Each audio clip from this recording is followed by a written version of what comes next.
பகிர்தலின் மகிழ்ச்சி. ஒரு ஊரில் பெரிய பழத்தோட்டம் வைத்திருந்த ஒருவர் இருந்தார்.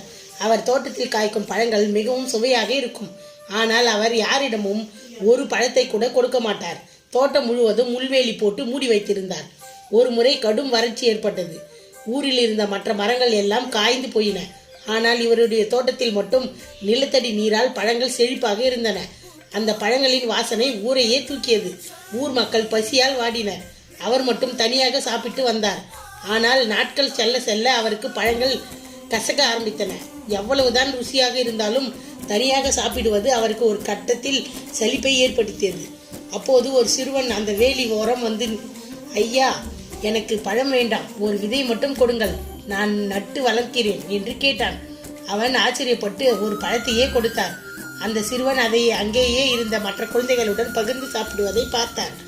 அவர்கள் முகத்தில் இருக்கும் மகிழ்ச்சி அவருக்குள் ஒரு மாற்றத்தை ஏற்படுத்தியது. அன்றிலிருந்து அவர் தன் தோட்டத்தில் உள்ள கதவுகளை, வேலிகளை திறந்து விட்டார். ஊர் மக்களுடன் மகிழ்ச்சியுடன் உண்ணும்போது அந்த பழங்கள் முன்பை விட அதிக சுவையாக இருப்பதை உணர்ந்தார். இந்த கதையின் நீதி: செல்வமும் மகிழ்ச்சியும் பகிர்ந்து கொள்ளும் போதுதான் முழுமையடைகின்றன.